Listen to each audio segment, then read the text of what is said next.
Good evening, everyone. My name's Andrew Clark. I'm Director of Research Planning in the Office of the Vice Provost Research here at UCL. And it's a very great pleasure to welcome you all here to this event on research and our Centre for Behaviour Change. I've got to start with the usual housekeeping suggestions. We're not expecting any fire alarms, so if one does ring, please exit via the appropriate doors and proceed down the marked staircases. That covered, I can welcome you, I think, from a very broad context of UCL's history. One of the nice things about working at UCL is that one has a sense, despite the fact we're 200 years old, of what our founders would have thought about various issues in 2015. In a way that I suspect institutions founded by people like Cardinal Wolsey or Henry VI or the Duke of Wellington don't have that same sense of what they'd have thought about now. And so we're pretty sure that our founders would be in favour of things like academic freedom, cross-disciplinarity, working with the professions, open access, public engagement, and indeed research on behaviour change.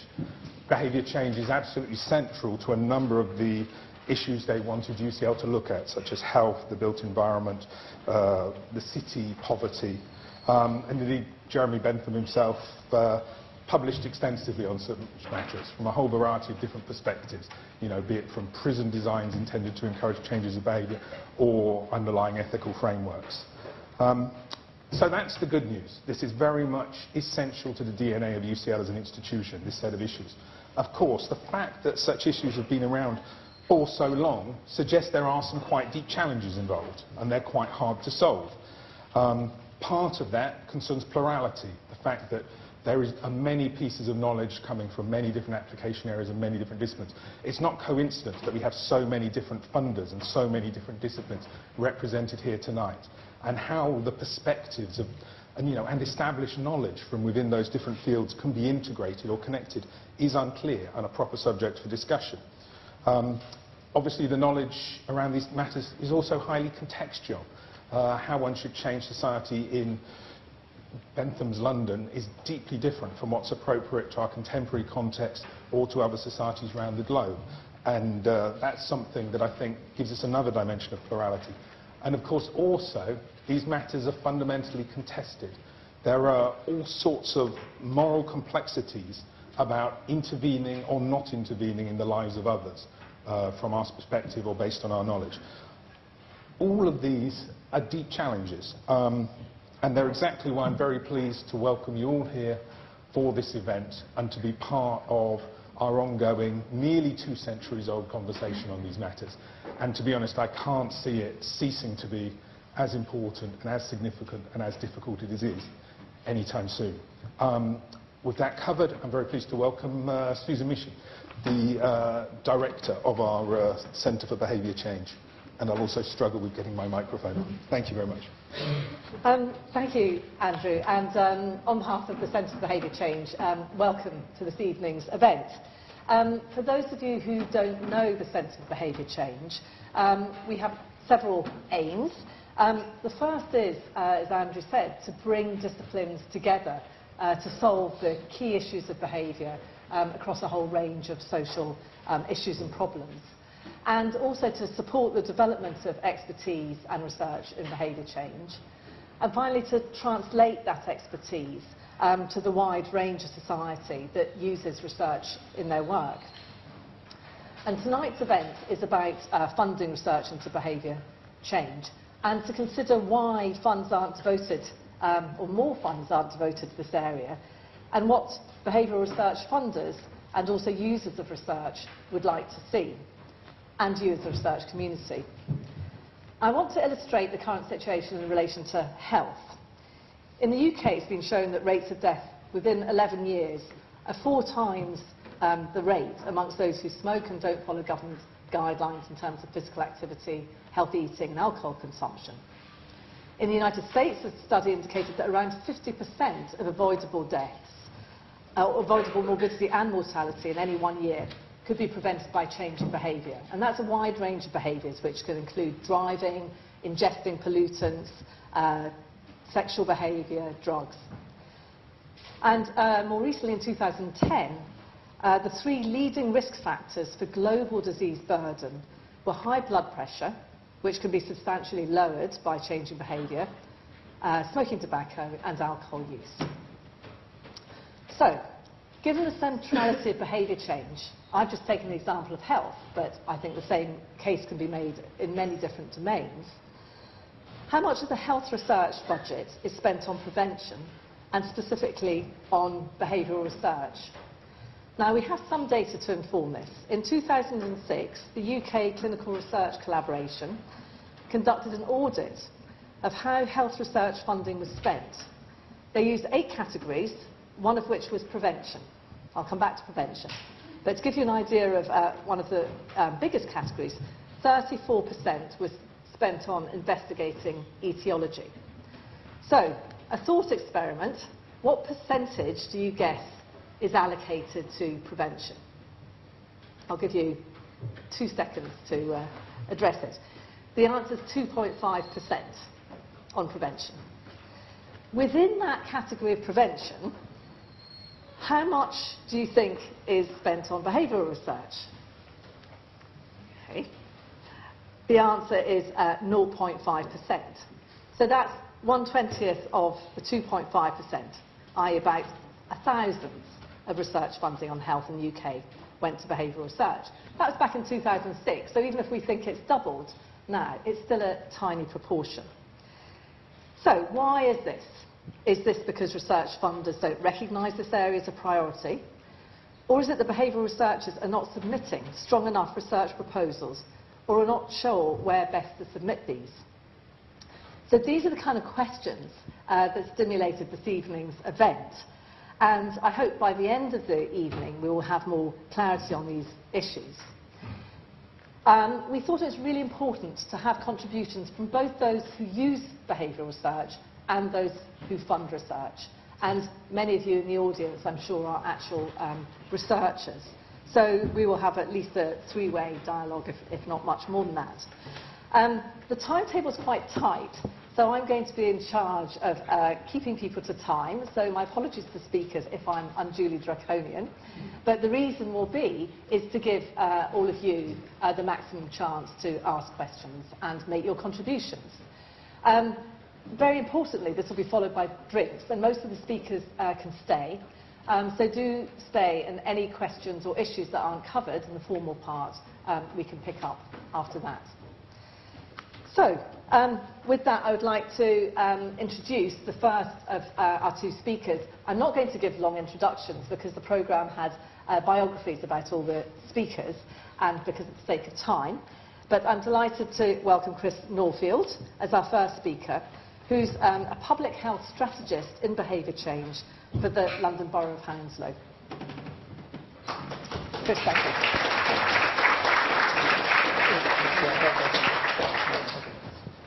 Thank you.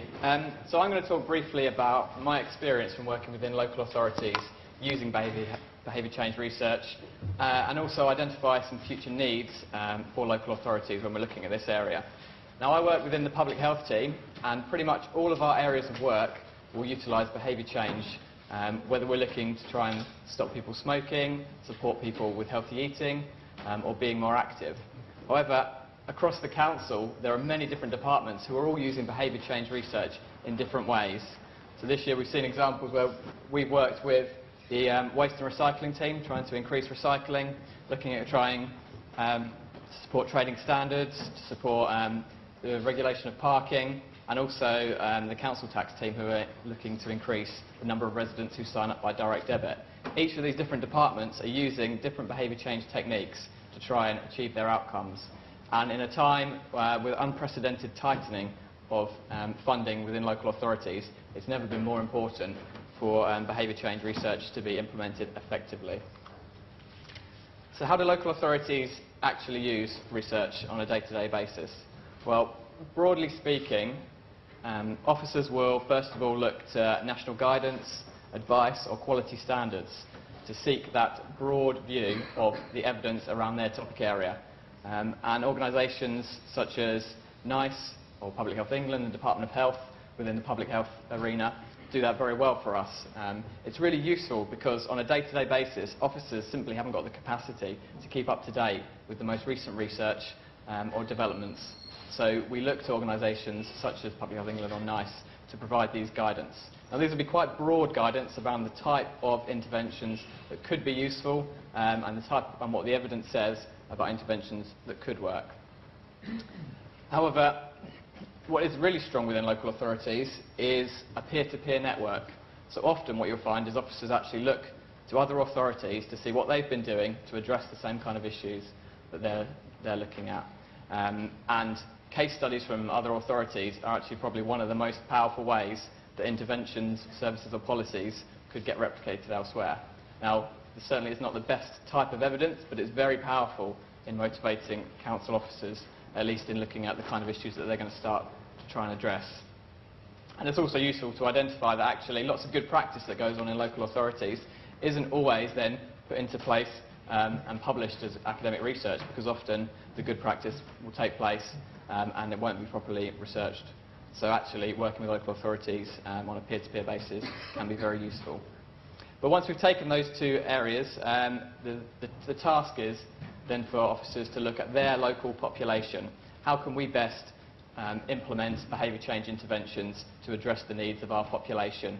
And that will vary across local authorities, and it's something that officers will have a lot of information about their population, they'll have a good understanding of communities, and they'll have a lot of work with them to understand what is the most cost-effective intervention or policy for us to implement.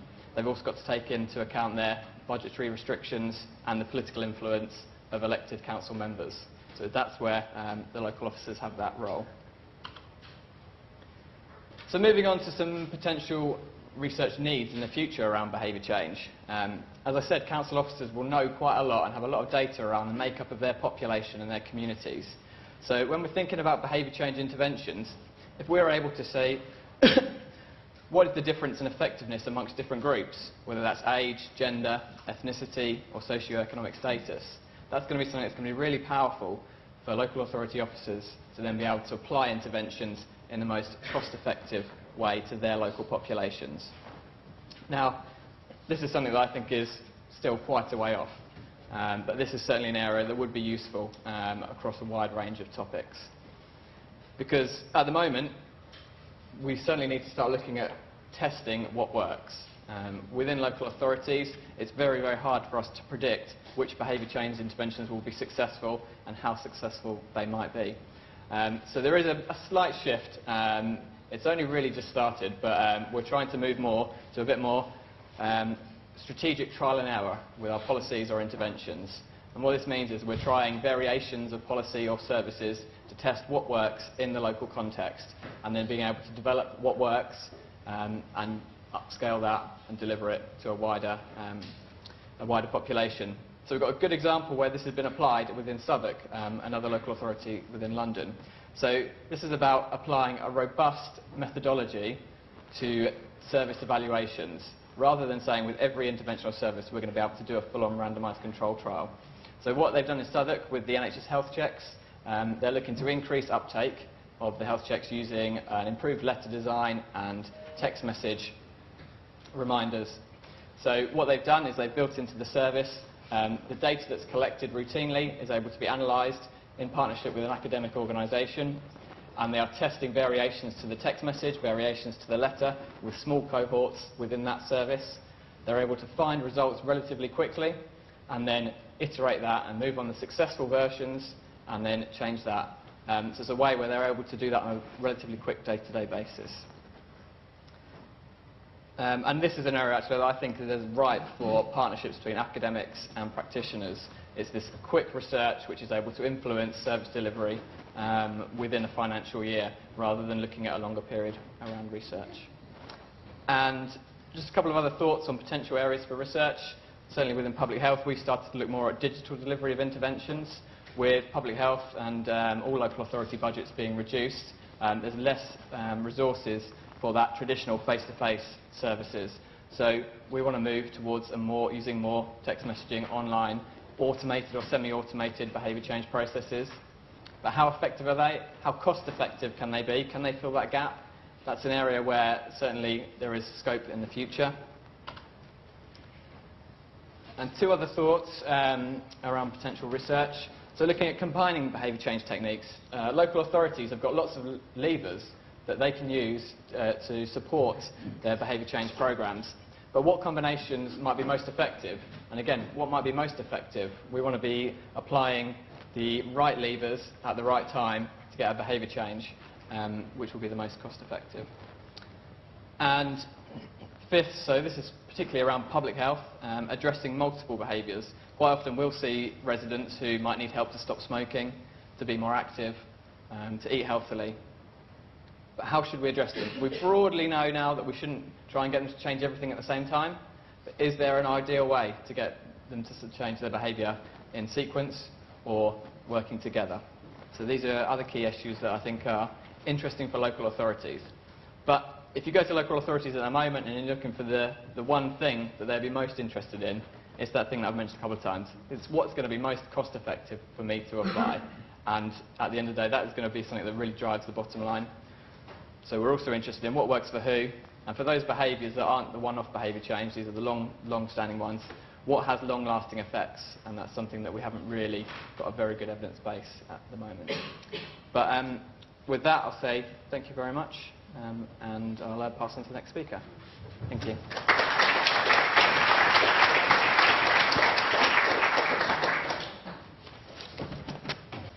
Chris, thank you very, very much. Hello. As we said before, behaviour change is very multidisciplinary, and our next speaker is Dr. Dan Lockton, who's Senior Associate at Helen Hamlin Centre for Design, the Royal College of Art. So moving to a very different area. Thank you very much. Thanks, Susan. So I'm going to talk a bit about using behavioural research in design for social benefit, really. And I think the idea really is that everything that's designed affects people's behaviour in some way. So that's possibly why design has always been effectively embodied some of these principles of behaviour change. But as designers, we didn't necessarily always realise what we were doing from a theoretical point of view. But just a bit about the Helen Hamlin Centre. We're a specialist, quite small design research centre where we do design research with industry, but also the public sector and with charitable partners that aims to contribute to improving people's lives in one way or another. And that includes everything from healthcare to digital inclusion to energy use to so lots of different focuses. And some of them are technological and some of them have a social science focus. And the people have different backgrounds to contribute to that. But actually a lot of them involve behaviour change in one way or another, even if that's not explicitly framed in that way by the funders or the clients. But the kind of common approach we take is designing with people, which means involving people as far as possible in the design process. So it's a kind of participatory development, applying behavioural insights in a sort of practical form. So some of the different sort of, just to give a flavour of some of the different topics. Here we've got, starting from the top row, top left, we've got projects around energy use at home, so energy use behaviour change, medication compliance, particularly where it's a complex kind of regime. And one in the top right is a part of a student project we did in Sweden with the Swedish Housing Association and around changing behaviours in shared laundry facilities, which was quite a specific thing. And there's a long story behind it, but we actually had NASA's Johnson Space Centre as a partner as well, which it's a long story, I won't go into it, but it's interesting. In the bottom row, we've got a project there on the left about behaviour change around trying to get people more involved in local planning processes and neighbourhood plans. That's in Kentish Town. And then got a project at present with Portsmouth City Council around alcohol behaviour change. And then on the bottom right, a project with Stana that I think my colleague Shruti is here, who's working on this, around basically improving people's balance through behaviour change, through exercises that will help people reduce falls in old age and improve their balance through a series of exercises and getting feedback on them. So you can see it's a wide range of kind of project.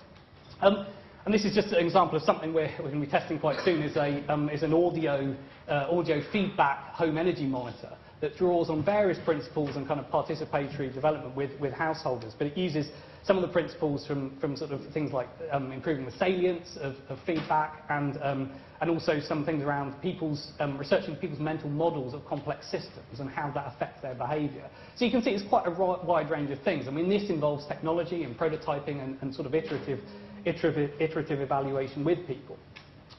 My background to this, for my PhD, I worked, which was at Brunel a few years ago, I worked on trying to bring together insights on behaviour from a lot of different disciplines into a form that designers could apply, because most designers don't have a background in psychology or in most behavioural economics or any of these areas, but are often asked to try to affect people's behaviour through the design of things, products, services or environments. So this ended up as a kind of toolkit, which is not detailed, it's not in depth, but it provides sort of insights for how to address behaviour from lots of different perspectives. And it's been adopted by quite a lot of people in different contexts. And at present, I'm working on a book that tries to provide evaluate some of how it's being used, but also then provide the backup in terms of theory that helps justify, and evidence that helps justify some of the patterns.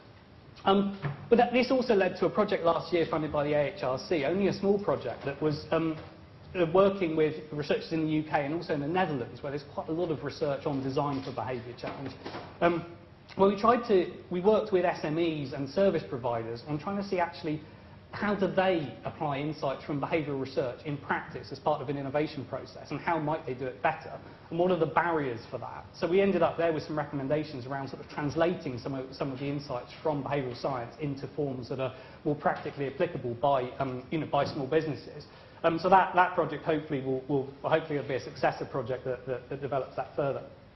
So just then to sum up, I'll just talk very quickly that the picture here is of the cricket match. This is actually part of a project last year with the Qatar Foundation around, and it is a behaviour change, it's quite a controversial behaviour change topic. It's around essentially engaging students in Qatar to engage with the migrant workers who've actually built much of the country and much of the development of it, but otherwise would never meet. So this is actually a cricket game that we organised between construction workers and students who would never otherwise have met them. And the outcome from that was a series of almost service design projects around kind of engagement between the two groups. So I would say this is a great event in terms of bringing different things together, different perspectives. I would say there's a need for applied researchers in sort of design perspectives or other applied contexts to collaborate with subject experts in behavioural science. I mean, that's quite clear, because there's a need for cross-disciplinary working to make the most of transposable insights and methods, and also to understand the limitations, which methods don't transpose and why, which insights can't, are domain specific as opposed to kind of general insights about human behaviour. And, one could imagine, one day perhaps, a sort of design and behaviour research centre that actually matched specialist expertise in public health or environmental science or other areas of behavioural research with programmes of practical participatory research and development in a sort of design context. So yeah, I'm really looking forward to hearing the rest of the talk. So thank you.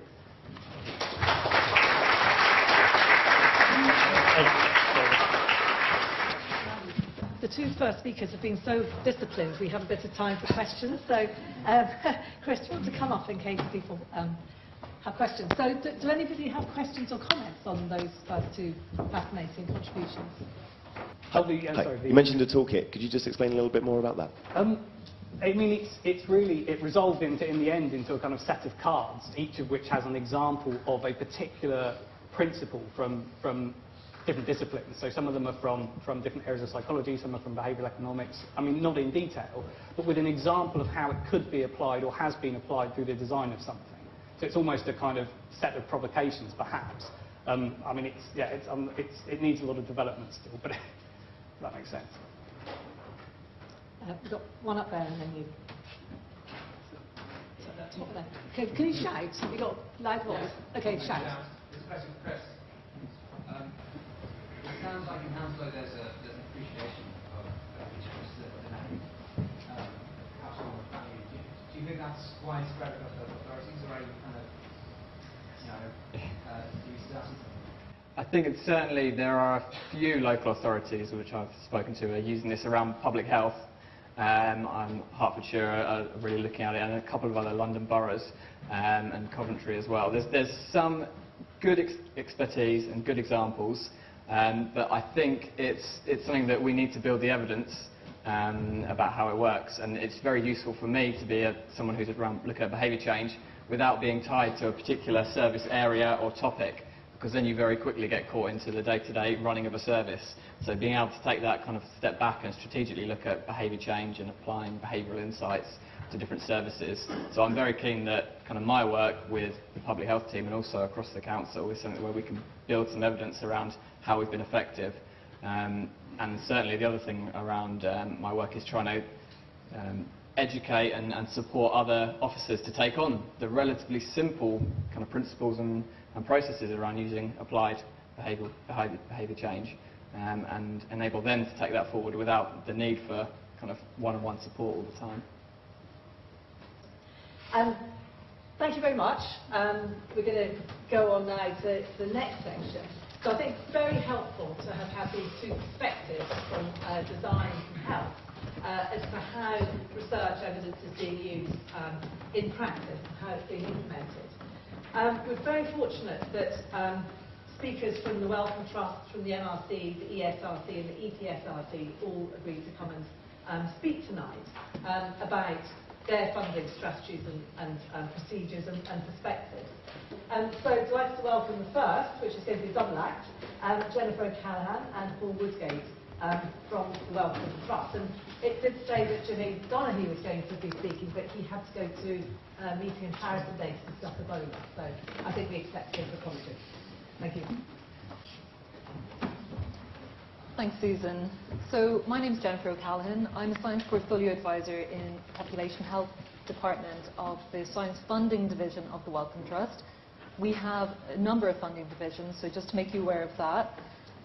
So for those of you who don't know where the Wellcome Trust is or what the Wellcome Trust does, we're a global charitable foundation. We're based at 215 Euston Road, so just around the corner. And we have a very broad aim of supporting research in biomedical science and medical humanities with the overall grand vision of improving human and animal health. So that's a very broad remit. So anything within those elements we do fund, and we're a response mode funder, so we don't have very specific calls other than Ebola.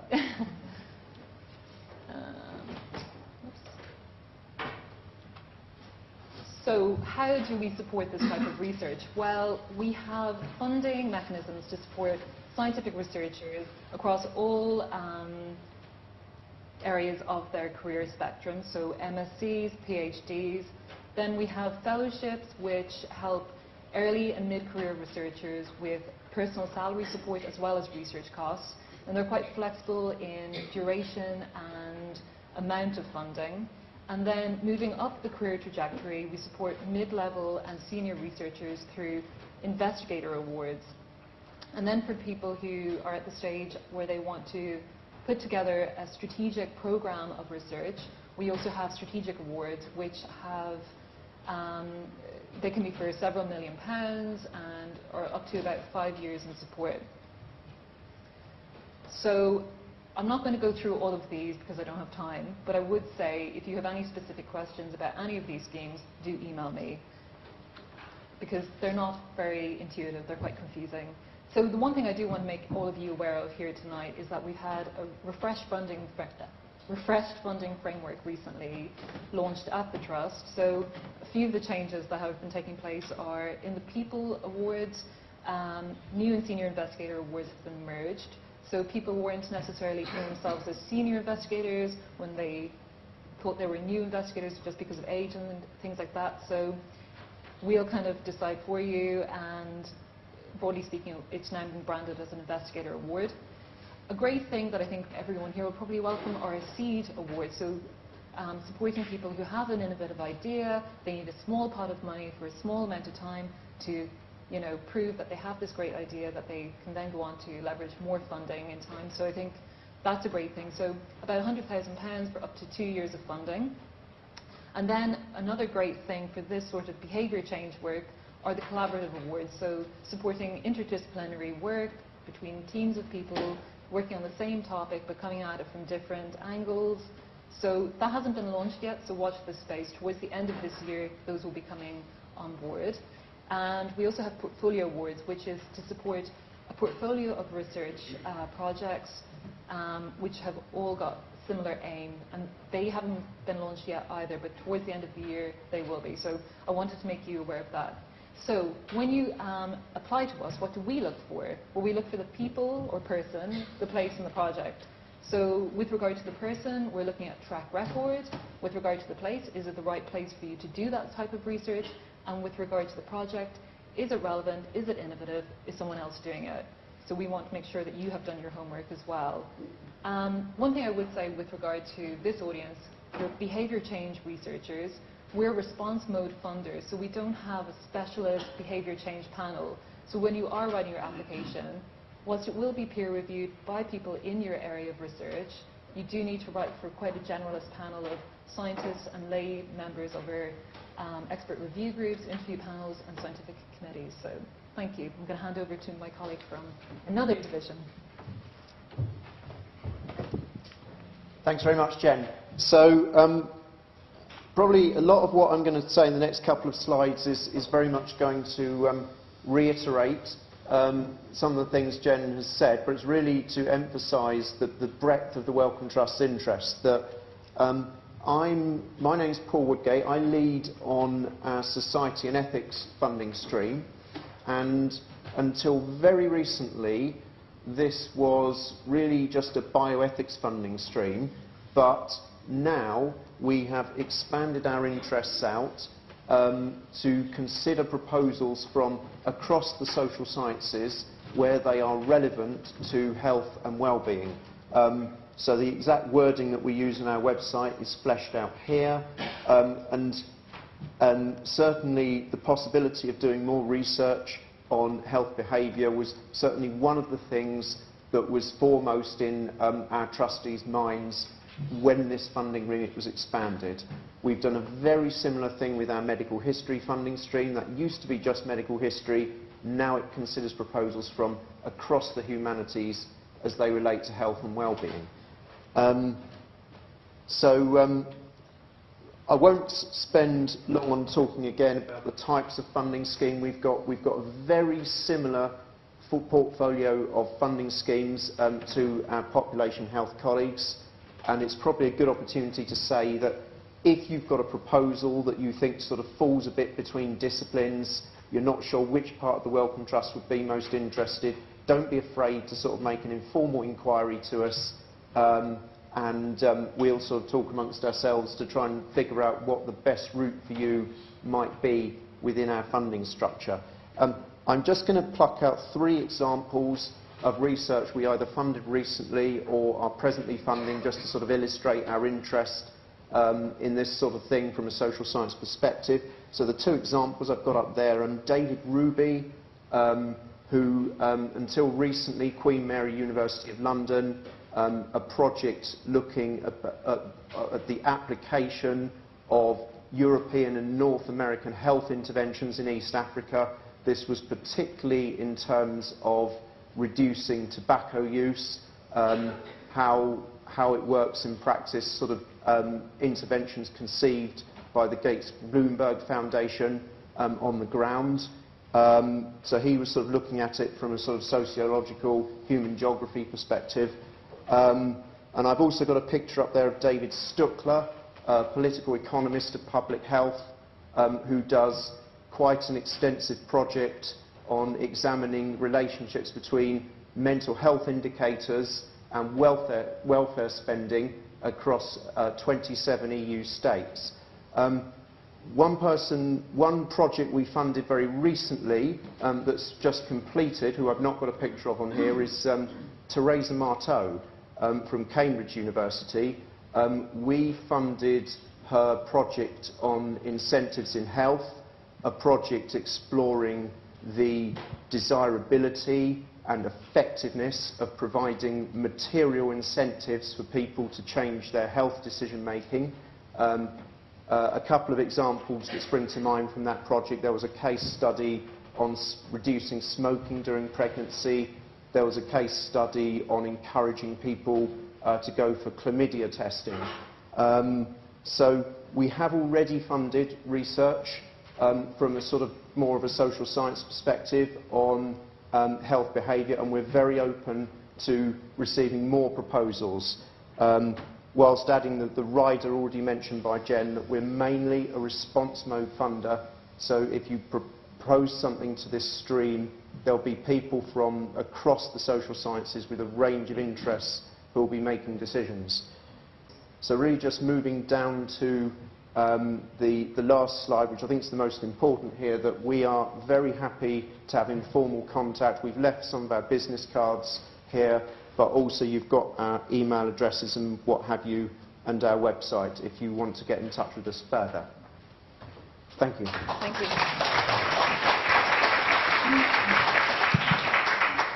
Thank you, and especially delighted to hear both about the new funding streams, collaborative funding streams in the autumn, which I think will be very relevant, and also the fact that you have such an open door policy. I'm sure there'll be people here to take you up on it. Delighted, our next speaker, and actually we do have time for a double act if you'd like a double act. We were discussing this earlier, is David Crosby, who's Programme Manager for Methodology Research and also Experimental Medicine at the MRC, and also Dr. Neha Issa Brown, if she'd like to join you afterwards. I'd almost like to make Neha get up because she hasn't prepared a talk, but that would seem unduly cruel perhaps at this point. Okay, so thank you very much, Susan, for the invitation and the opportunity to speak here today. As Susan says, I'm responsible for MRC's methodology funding programme and also our work in experimental medicine, both of which are either directly or perhaps in some cases more tangentially related to behaviour change research. But I'm going to speak today a bit more broadly, not just about my own areas, but about how MRC thinks about behavioural research, what our strategy is from a very high level, and then how we focused on behavioural change within those areas.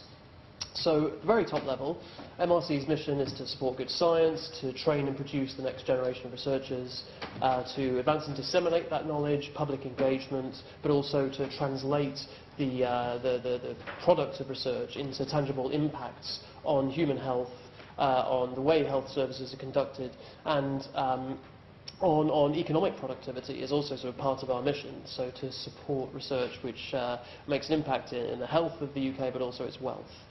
And to promote a dialogue with the public about medical research. Now, the first four are the real ones, and the fourth one is a kind of tacit real one that's been added over the last few years by our CEO, John Saville. We are very interested in working with industry, not only to keep industry money in the UK, essentially, to drive economic growth in the UK, but also as a way of delivering real benefit, because if you imagine, the pathway of medical research and how things eventually end up making an impact in people's lives, at some point there tends to be a company involved. Things are commercialised, but it's the companies who actually, in many cases, a delivery of interventions in healthcare to make a real impact. And so while historically within academia there may have been an attitude more pervasive in some areas than others of industry being something that taints one's research and something where contact should be avoided to maintain the purity and sanctity of your research, that is a outmoded, perhaps, way of thinking, and now more and more companies are open to working with academics at a very early stage, and funders are open to seeing those kind of relationships blossom. So it's something to bear in mind. So MRC's strategic plan, Research Changes Lives, has just been refreshed and relaunched recently for the next 5 years, and it will give you a kind of a bird's eye view of where we see medical and healthcare related research moving over the coming 5 years. But it doesn't tell you what to do. It's not prescriptive. It doesn't force our prospective applicants down particular channels. The importance of behaviour change research is highlighted in this document, you'll be pleased to hear. It's something that MRC recognises the importance of and knows that we can do all the fancy fundamental biochemical research and invent new medicines and push those all through the pipeline, but unless people take their medicine, they're not going to get better. And whether that medicine is a pill, or it's a program of exercise, or it's guidelines for eating appropriately in diabetes, we need behaviour change to implement and to make those things actually have an impact on a population level. So that's recognised within the hallowed halls of the MRC. And you can see that, I shan't read it out, but the text that I've taken there is from the strategic plan and acknowledges that implementing behaviour changes is crucial in delivering the kind of benefits that we want to see happen. So some of the strategic objectives within that document, it's about development of effective strategies for promoting healthy behaviour and tackling lifestyles that lead to disease, which I don't know sort of exactly what the wider purview of this centre is, but I'm imagining a lot of it is kind of health related. And so driving these kind of things, presumably this is core business for you guys, and it is for us too. We want to understand at various levels what are the drivers of behaviour, what are the complex interrelations between lifestyles, between inequalities, between genetic and environmental factors that drive behaviour.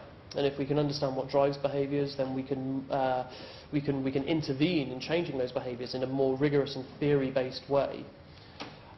We want to understand, factors and predispositions towards obesity and of course its concomitant diabetes. We want to understand behavioural factors in addiction. And these are two examples which are specifically cited within our strategy, but this is by no means exclusive. So how can you tap us up for money? How does MRC support research into behavioural science and behavioural change? So there are, I guess, three broad categories that I can talk about. MRC is interested in methodological research around behaviour change, interested in discovery research, or interested in translational research. Now, I'm going to skip back to what I probably should have said at the beginning, but I don't know, how familiar are this audience with the MRC? So hands up if you think you know what kind of stuff MRC does and doesn't fund. Okay, so that's maybe only 30% of people. Okay, so I should have started with this. So, MRC is the Medical Research Council. We are distributors of public money. We spend about 800 million a year on funding research in the biomedical and healthcare arena. And we sit kind of in the middle of a big continuum. So if you imagine at the far left-hand basic end, you've got the BBSRC, which does biology and biotechnology and really basic stuff. Then MRC sits in the middle, and then at the far right-hand end, you've got the NHS's research on the NIHR. So we cover everything in between. So we do how disease works, what are the basic underpinnings of normal biological functioning and how those are perturbed in disease. We do epidemiology, what causes disease. We do population health, and we do the early stage testing of interventions and the methodologies that underpin those. So everything in the middle until you get to doing clinical trials in a sort of large phase 2, phase 3 way, which then you're going to NIHR. We do everything up to that point. So methodological, discovery and translational. So the methodology program which I run has a 5 million per annum budget and funds the development of underpinning transferable methodologies in biomedical and healthcare research. So what we're particularly interested in, and we've been having a strategic rethink recently, and there'll be a relaunched website in the coming months, which is, I'm sure to Susan's delight, will specifically say that one of our strategic priorities is methodology for behaviour change research. We very much understand that, and I hope this isn't a slur because it's meant to be sort of positive about the future, but that perhaps a lot of behaviour change research, not here, in other places, has not always been structured in a way that's thoroughly underpinned by theory. It's not perhaps been as rigorously designed as it could have been, and the outcome measures perhaps weren't as methodical as they could have been. And that's what we're interested in supporting through the methodology program. Okay, so how do you design a behaviour change intervention? How do you link all this sort of clever, basic, theoretical stuff about what underpins behaviour to an intervention? Okay, and then once you get to the point of saying, well, this is my intervention, how do you test whether it works or not? How do you design a study that's actually going to give you a conclusive answer to whether or not it works in that case, but also whether or not it works for the people who are going to care about the results in the future, the local authorities and so on. So we want people to think through that whole pathway. So when you come to the methodology program for funding, don't just think about your method, but think about who's going to use it, okay? Who's going to pick it up, and what are their drivers. So in the discovery area, what I mean by discovery is the underpinnings of behaviour. So the theoretical underpinnings of, before you even start to think about an intervention, what drives behaviours, and what are the biological, the genetic, the environmental, the social factors that underpin behaviours. And for that kind of work, you might think about going to our Population and Systems Medicine Board. So if that sounds like your kind of thing, my colleague Neha here works on that board and is interested in that area, so feel free to collar her after this talk. Or maybe wait till the end of the session, actually. So beyond that, Neuroscience and Mental Health Board, also very interested in behavioural research and the neuroscientific and mental health underpinnings of that. We have a scheme called FIND, P-H-I-N-D, which I'm going to talk about more in a second, so I'll skip over that for now. 2 minutes, okay, fine, one more slide. I'm on course. I'm doing better than I thought I was, actually. NPRI is National Prevention Research Initiative, I think. Is that right? No, right. Okay. NPRI, we've had, I think, 3 phases of that, and the previous phase was £12 million last year. That is all about population health and prevention research. So that number that Susan quoted from 2006 would probably have been trebled by this investment in the previous year alone in prevention research. NPRI is funded not just by MRC, I'd like to claim all the credit, but we can't. It's funded by a consortium of funders across the healthcare arena. That's currently undergoing review, but there may well be future activities, so that's one to keep your eye on. The DPFS scheme is about supporting translational research in early stage testing of efficacy of interventions. So they have 32 million per annum, and you guys, by which I mean the whole behavioural research community, are not tapping that well. So have a look at it. If you have an idea for a behaviour change intervention, this panel will support that. So the majority of what they see is drugs, it's medical devices, it's physical therapies and things like that, and it's trialling of those to see whether they work. Their remit very much includes behaviour change interventions. So I would certainly encourage looking at that. So lastly, this is a new scheme, so it gets its own slide. Public Health Intervention Development Scheme. We at MRC recognised that there was a gap where developing a public health intervention is a complicated procedure, and you have the theoretical underpinnings, and then you have the huge NIHR-funded national trial of does fish oil supplementation in preschoolers affect key stage 3 exam results or something like that. But there's a massive gap in getting to that stage, and this scheme is designed to support exactly that kind of gap. So if you're interested in research in the early stages of development of population health interventions, preventative research interventions, this is the scheme for you. They've got lots of money, and it's there for the taking. And I think that's it.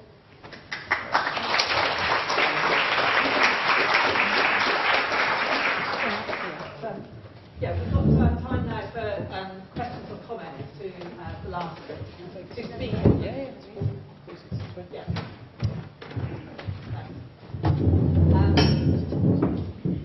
And just to say that actually the sense of behaviour change, although we do a lot of health research, it's much, much broader than that, and we want it to be broader. Sure. And in fact, it's not just sciences, it's also arts and humanities. It's the whole breadth of what possibly could touch on behaviour change. Okay, so 10 minutes, over to you. Any questions about what you've just heard about the funding? Yeah. Actually, what would be very useful if people could just say their names and where they're from. Sorry, I should have said that before. Robert West from Department of Epidemiology and Public Health. I think it was very interesting to hear the presentations, and I definitely get a sense that things are moving forward. In my experience, there are at least two challenges, but I want to get your response to two challenges that remain. One is in relation to the way in which the review process works with reviewers who maybe probably more expert than the panels, but still not necessarily, in my experience, both as a reviewer and as sitting on a panel and as someone whose work is reviewed, not necessarily that expert in the area concerned. And one of the issues that arises from that is lack of reliability. If you treat it as a research exercise, as I have done sitting on some panels, and you look at the inter-rater reliability between the reviewers' recommendations, in many cases the correlation is about as close to zero as it's possible to get without being freaky. So there is an issue there, and I think we can address it, but I think we do need to accept that it is potentially an issue in relation to that. And I think one of the ways to address it, by the way, I think is putting more structure into both the submission process and the review process. But the other issue, which is probably easier to solve, actually I think concerns the composition of the panels. And this is a big struggle for us and has been over the years, and we are, and you are, working on it to try to find behaviour change experts to sit on the panels, but there's not that many of them. They're rather few and far between, and you have to sort of, you know, find good ones who can work. But I think if we could work more towards getting more structured review process which is more fit for purpose for this kind of research, and trying to find a way of getting more experts onto the relevant panels, then I think we'd make a lot of progress. I'd be interested in your views on that. Anyone particular? I would say I agree with most of the points you've made. I know at the Wellcome Trust, within my patch, we receive a very small volume of applications from behaviour change researchers, and as a result of that, you're not going to suddenly get a need for more behaviour change focused panels. So that's one of the main problems with regards to that issue, is that we need a larger volume of behaviour change research applications coming in order to change the panels and the processes. But I agree with the points you've made. So it's a bit of a chicken and egg issue. Exactly, exactly. So please submit more applications. We'd love to get them. Or come on the panels. I think, I mean, one of the fundamental issues is there's the breadth of applications, the breadth of subject areas that all of our boards and panels have to cover, because of course for any given specialty they could quite justifiably and truly say there is not an expert in my field on that panel. Now, that's a problem, but what the panels aren't there to give specific expert commentary in the field of every single application received, because that's exactly what the referees are for. And if you worry about the correlation between referee scores and comments and what ends up getting funded, at the shortlisting stage that correlation is extremely high. The referees are absolutely critical in determining what gets through to the actual board meeting. So if you imagine, for a given round at NAHA's board, there might be 100 applications, and half of those will be cut at shortlisting based quite heavily on the referees' comments. Now, that correlation is high. Now, once you're at the meeting, everything that gets discussed at that meeting has gone through shortlisting and has been scored well by referees. Therefore, at that point, the correlation dissipates. So what the panels are there to do is to moderate and to know what the benchmark is for a good application across disciplines, and to take account of the funders' strategies and areas of interest, and to balance all that out, as well as their own scientific judgment about what makes good science, regardless of the individual discipline. Can I jump in there? Sure. I've sat on this board for 4 years, methodology board, and actually, I think for 2 years before I was then came onto the board, I lobbied, because there's no behavioural scientists on the board at all. And I got the chairs of professional organisations, I got senior people in the field to write to the chair, to bombard with letters to say this isn't on. And that did take 2 years. And then I was on, and I was out of the room half the time, because either the applications were from UCL or people I collaborated with. So I lobbied and lobbied, and now there are 2 behavioural scientists on the board. And that's great. But there are many, many other boards, NIHR, Wellcome, etc., where that isn't the case. And myself and many colleagues have been at the end of a reviewing process where they feel very dissatisfied. I mean, I've been at the end of rejections where I felt fair enough, you know, and gone on often and revised this and improved this, etc. But I do agree with the point Robert was making, is that it is that chicken and egg. And I think sometimes one has to signal to the research community that we would like application by having a behavioural scientist. I completely agree with that. And yeah, and the funders can intervene in orphan areas where we're not seeing enough science. You know, we will do that. Yeah. So I would encourage everybody to lobby any other panels who you think should have more behavioural. Can I just add though, I mean, as Dave said and you mentioned too, we do encourage, we put what we call highlight notices in certain areas from time to time to highlight areas of need. But just to add, Wilt, I completely agree, as do all my colleagues here, I think. We do have a way to share panels as well. So although your application may be coming to MRP or PSMB, if for example myself or David feel that there is expertise on a different board within the MRC or even external, we do seek their opinion and their expertise. So there is a way to make up that shortfall by actually sharing all the different panels and so on. But all what you said currently stands. Yeah. Was true. Okay, thanks. Any other points before we move on to the next two speakers? No? Hello, I'm Ian Redpath. I'm from an organisation called Social Change. They're a small behavioural change organisation.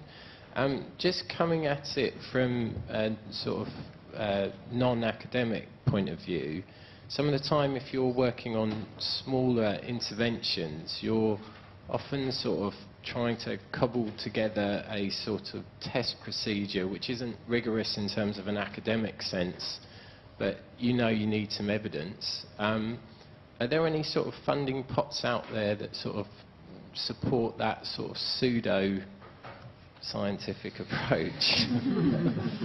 Oh, that's my favourite kind of sentence. Or in terms of directions where you could potentially get help to get more guidance on that? Yeah, I mean, I was just going to say, this particular type of funding isn't offered across the Wellcome Trust, but in the Humanities and Social Sciences at the Wellcome Trust, we do have something advertised on our website called a small grant that's up to about £5,000. That there tends to be a much greater diversity of people and organisations who are successful in obtaining it, and you know, we've certainly awarded them to sort of small sort of NGOs and things before. It's still awarded on a competitive basis, but it's offered on a sort of a much more fast-track basis with no deadlines on a rolling basis. We also, in addition to that, it's not necessarily a small grant, but it's a scheme called Sustaining Health, and it's looking at supporting people who aren't necessarily academic researchers who want to solve a problem. It can be broadly in anything, in public health, environmental health, occupational health, etc. So more non-traditional researchers. It's an annual call, so the one, it's closed at the moment, but there will be another one towards the end, beginning of next year. So that's another one to look out for if you're not a traditional academic researcher. Okay, thank you very much. We should move on, but we'll have a general panel discussion at the end. So thank you all.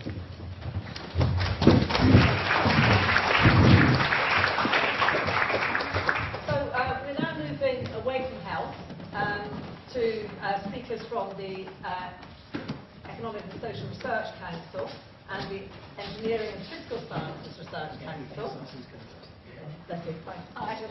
And we're actually changing the order of the programme so that delighted to welcome Leslie Thompson, who's Director of Programme for EPSRC. Right, well this is a great delight to be here. I've been reflecting that I gave a talk in 1999 in this same lecture theatre about a completely different subject, and my God, the questioning was very similar. So that's an interesting point of reflection for me. I'm going to talk about the Engineering and Physical Sciences Research Council, but actually I'm going to come up a level and talk about the research ecosystem. So I hope everybody in this room cares about the research ecosystem, And certainly if you're looking for funding from the UK research councils, you will be taking taxpayers' money. And you have a duty and a right to conduct research that the nation needs, but you also have a duty and a right to do research that the nation wants. And I think for the research councils broad, it's very important that we deliver excellence with impact, but against an agenda that does what the nation needs. For universities, you all want our money, but there's more to that than that, because it's not our money, it's your money, because I hope most of you are paying taxes, certainly once you get past PhD level. And if you're paying taxes, you will want to see a return on the investment the government makes. I want to turn then to industry and users of research, because they want two things out of the research system. They want bright people and they want ideas. And how we couple that system to make sure it works well is really important. So I think this is a great meeting for people to think hard about research wants and needs and how that might accommodate future research challenges. So I reflect on 1999 when I stood in this lecture theatre, and the one thing I would say, there's a rectangle box on this slide. Research councils are not black boxes. We don't have a sum of money and a formula and the money goes out according to the formula with a process of peer review that nobody thinks is right. We adapt, we change, and the reason I was here in 1999 was to talk about centres for doctoral training, an idea of how we might promote people working in life sciences connecting to engineers and physical scientists to do different sorts of research. And that led to Centres for Doctoral Training in 2001. And then I want to explore that journey, because there are two things I want. I want to deliver excellence with impact, and I could really do with some help from people who research behaviour change to help me understand how we might encourage behaviour change, not only in research needs, but in behaviour change of researchers and users and of my own organisation and the other research councils. So, Centres for Doctoral Training, and it's a good topic to talk about at UCL, because UCL have done very well in Centres for Doctoral Training. So if this peer review of multidisciplinary research is so difficult, it is extraordinary how UCL's income from engineering and physical sciences has grown, largely around interdisciplinary opportunities, I have to say, not around core disciplines. So there's something working in the virtuous circle here. So Centres for Doctoral Training are all about cohorts of PhD students that work as a group to get broadening training as well as in-depth PhD experience, and along the way pick up a lot of extra skills.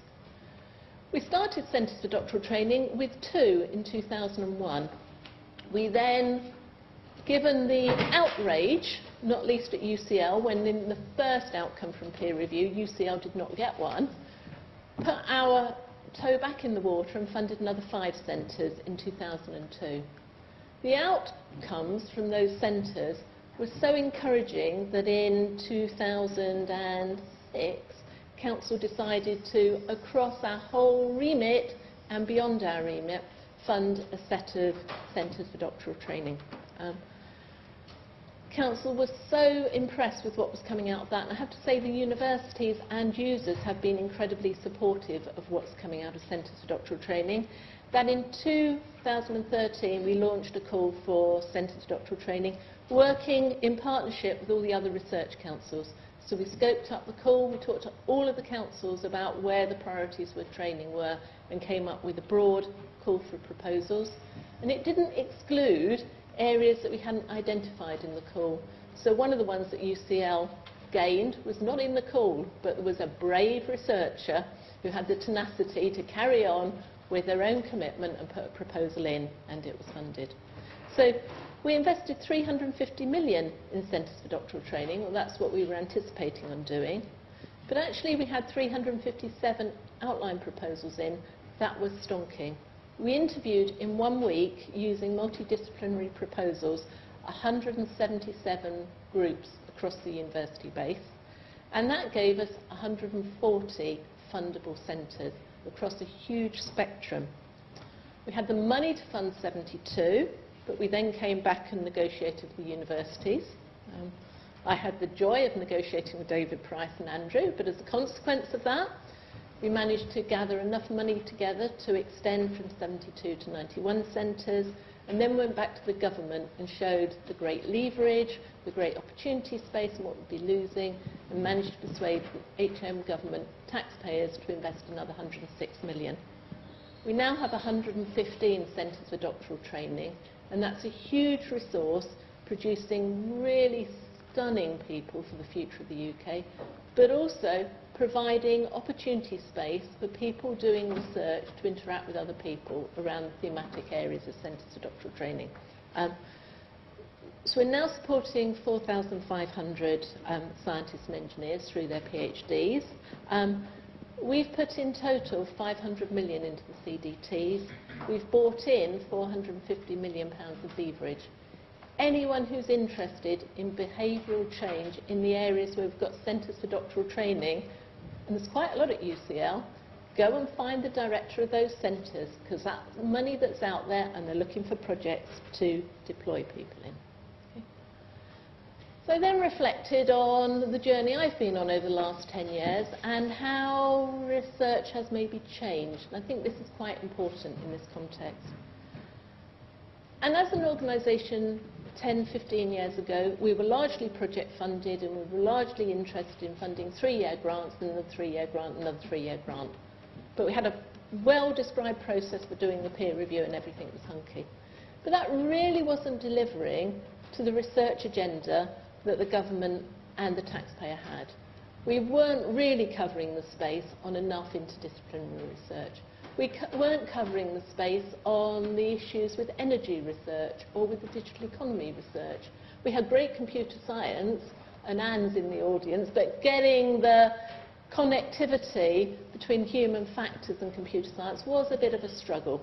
So we've come a long way, and I think, particularly as this is a younger audience, I would make some personal reflections on the sorts of attributes I see and think will be important in the future for leaders of research.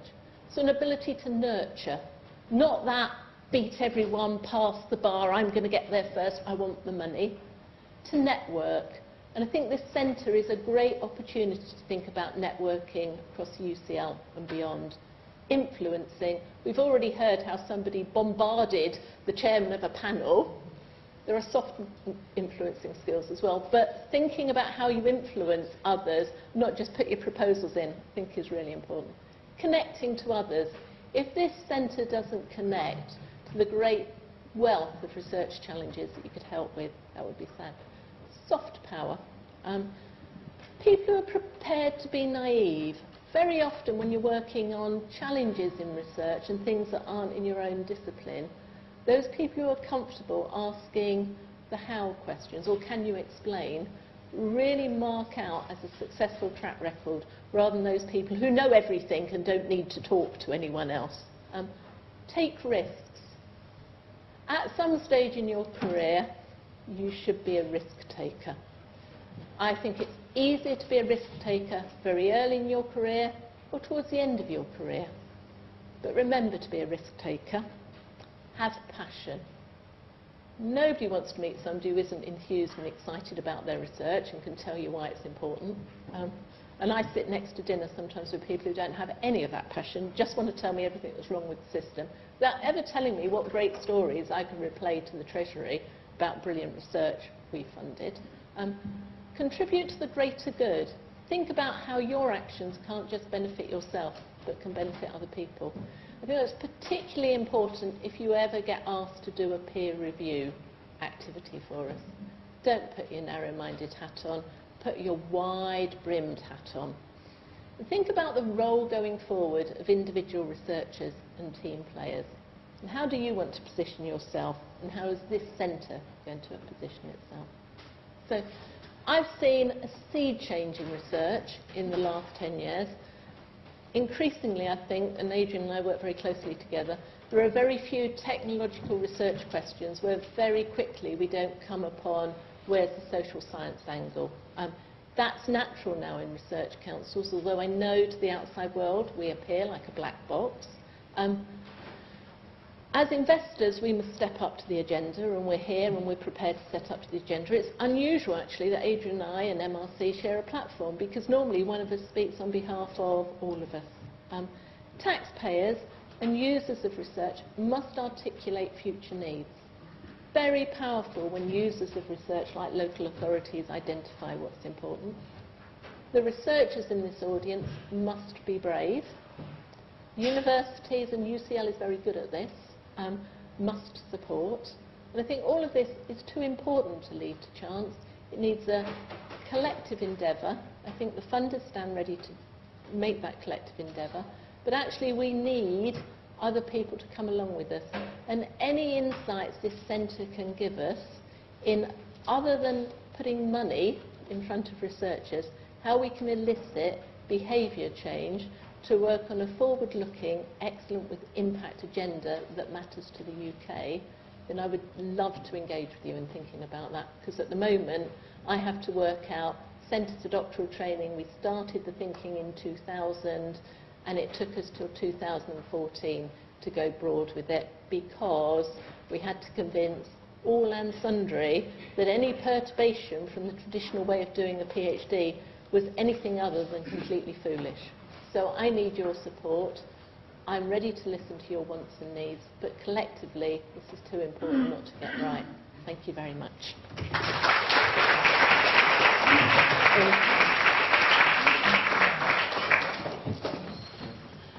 Right, good evening. My name's Adrian Alsop, Director for Research at the Economic and Social Research Council, ESRC.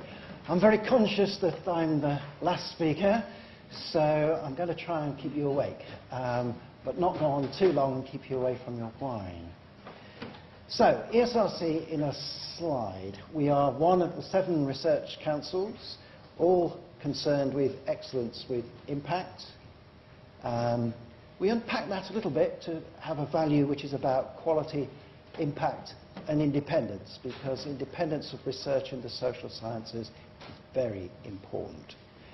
Our budget, alas, is but 200 million a year, and we are open to applications in all areas of social science relevant to behaviour change, including psychology, economics, behavioural economics, sociology, politics, anthropology, and I'll give some examples of those and more in a moment. Now, this is really heroic of me, and for those of you in the audience who find it insulting, I'm sorry, it is getting late. So this is trying to boil down some of the aspects of social science of behaviour change in a single slide. And I start with the proposition that we human beings are so wonderful, we can change behaviour in at least 5 ways. Sometimes we can make rational calculations of a change in the costs and benefits of a course of action, and we can apply discount factors and do clever things like that, which say, I used to do B and now I ought to do C. But that's relatively rare for a reason you'll see in a moment. But we're also social beings. We change behaviour because we think people like us, people who we identify with, people who are our peers, are changing too. The next one on this slide, I was going to have some trouble with, because it's something not very often talked about, which is trusted authorities. We tend to live in a world where deference to authorities has rather gone out of fashion. Yet you saw yesterday how a trusted authority managed to change people's behaviours on a mass scale in a relatively short period of time of how to behave on a Sunday afternoon. We are emotional creatures. We seek to gain pleasure or avoid pain. And we do a lot of things in the course of a day without conscious decision at all. We can change our behaviours without thinking about it. And we're such wonderful creatures, we can do all 5 on the same day. As individuals, we do all of those 5. Sometimes when this kind of research is presented, it's presented at this sort of rank order that puts the rational calculation at the top and doing things automatically at the bottom with a kind of Greek Homer at the first and Homer Simpson for the last.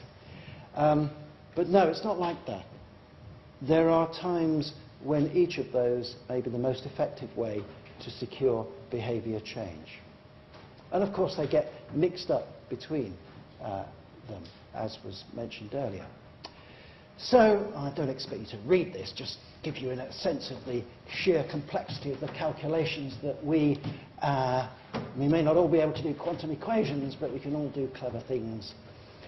The interesting thing, as I understand the neuroscience of this, is that part of your brain which is about doing rational calculations is energy intensive. So biologically you're programmed not to use it too much. So that's one explanation of why rational approaches to behaviour change often fail. And a lot of businesses have learnt this. If you got a Microsoft product in about 1993, you got about 4 volumes of instructions with it to explain the rational way through MS-DOS or Windows as it was then. Now you get a leaflet directing you to a website. So rational calculations have their part, but only a part of behaviour change. Another bit of our brain, as far as I understand the neuroscience, is very primitive in its construction. A bit of it is about similar to a reptile. So here's a picture of a reptile. And one of the things we like to know about reptiles is they're lazy. When they've eaten, they'll sit in the sun all day. What do we do on holiday? Occasionally, we sit in the sun all day. So some part of this is about defaults. Some part of this is make it easy to do the right thing, because as creatures we are inclined to take shortcuts. We are inherently lazy.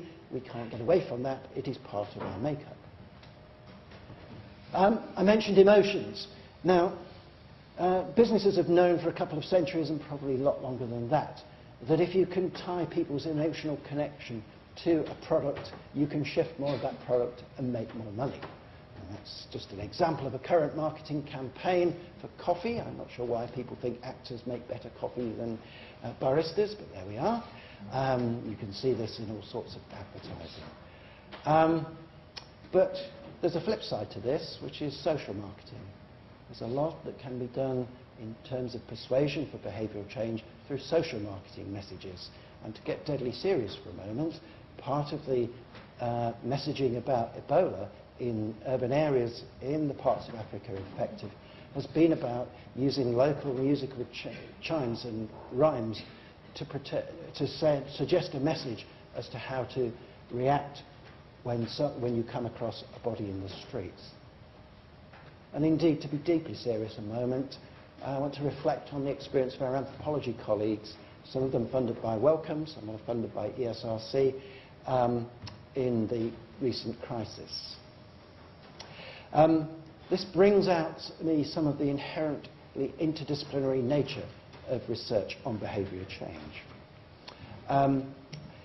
Within the social sciences, I've mentioned and listed a few of the examples, but you can see how this is also about examples which cross between the social and natural sciences and indeed the arts and humanities. You've heard me mention neuroscience. So let me get to the Ebola example. Our anthropologist said you can understand a lot about the spread of Ebola by understanding the traditions of funeral rites. Funeral rites not only in terms of washing the bodies, not only in terms of embracing the dead person, but also what happens when a marriage ends in an early death in terms of the body returning to the original village from which it came. Now that combination is pretty toxic to the spread of this horrible disease. But the anthropologists were able to go beyond simply understanding and explaining those to identify when communities had changed those rites. So they weren't fixed. They weren't laid down in some sort of tradition that could never be changed. In fact, in many circumstances, those villagers, in the face of war and other diseases, had changed their behaviours. And a key part of that change of behaviour, you could demonstrate quite convincingly, was about trusted advice from respected authorities. So respected authorities doesn't mean a young soldier at the point of a gun. It doesn't mean some imported Western expert with the overtones of colonialism that go with it, but actually sources of trusted advice from churches who've been there, through NGOs and through other sources. And we've actually shown that in that process, villagers will adapt their circumstances, will adapt their behaviours, and that's a part of this story about why this horrible disease is being reined in.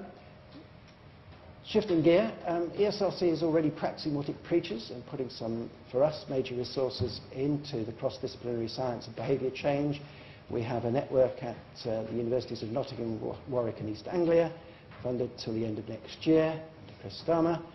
And there's a couple of conceptual things they've been doing to show, for example, that you can model how it's really possible to ensure that people, both extrinsic and intrinsic motivations, can come out with collaborative solutions, and also how it is that many of our social interactions end up such that like only meets with like partners with like, homophily in the technical jargon. And you can see how some of the insights from psychology and economics interact to produce that. So we're already on the case of doing this. Some essentials from our point of view. First of all is the agility to fund across the boundaries of disciplines and research councils. With the possible exception of STFC, all the other 6 of us are engaged one way or another in aspects of behaviour change. And we need to be agile to be fund across those boundaries. That means no gaps. There shouldn't be any area of behaviour change that you can't find a research council responsible for considering that proposal. And we need to be slick at our end in terms of ensuring those proposals are not subject to putting the equivalent of 3 cherries on 2 slot machines at the same time. So no double jeopardy.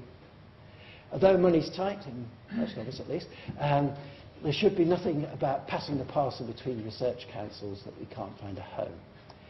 It was mentioned by colleagues earlier, the importance of making sure that refereeing is carried out effectively in this area, while at the same time guarding against disciplinary capture. Behaviour change is inherently cross-disciplinary. Another important dimension is the ability of the system as a whole to be able to fund at different scales. Sometimes a relatively small amount of money at the right time can be very useful potentially to practitioners able to access that. And we have between us some mechanisms for that. At the other end, you really do need a research scale of operation that can engage at the level of RCTs. So an ability of the system to work at different scales. One thought to leave with you, if I may, is where the big data revolution, some of you will be cynical about that, perhaps some of you are enthusiasts for it, but either way I have no doubt that the big data discovery science agenda, as opposed to the traditional hypothesis-driven science, is going to put some challenges.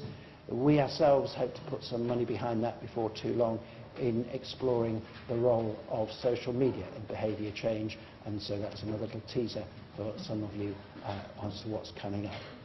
But really, I want to stress the importance of thinking about research on behaviour change as cross-disciplinary within, between the research councils and indeed the wider ecosystem that Leslie talked about.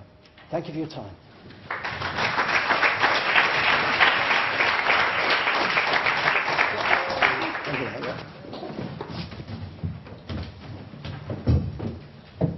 Great, well we've got some time for you to ask questions of our last 2 speakers. Let's do it next year. Or make comments with your point of view. Yes. Anybody who hasn't asked a question, otherwise I'll go back to our first question. Okay? No. Oh yes, please. Yep.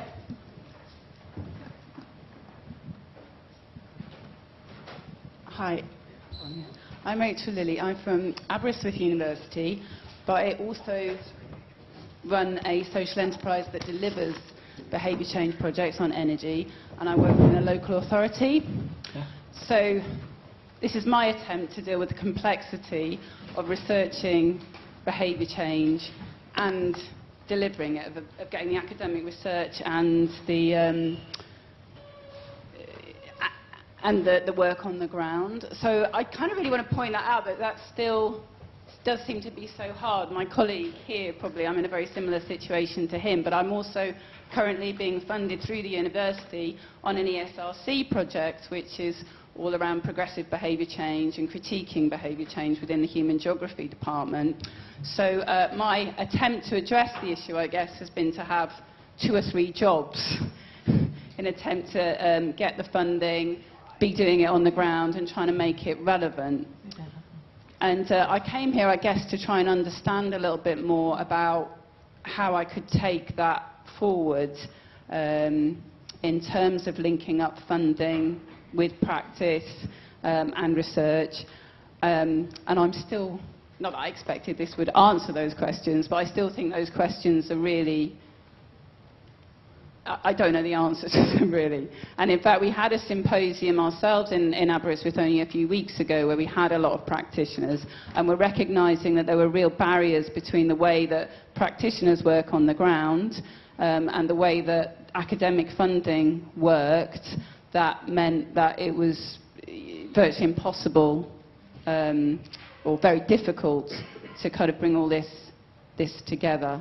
So just a comment, really, on that. Thanks. Well, I suggest we take another couple and then ask for a response. Who else would like? Yeah.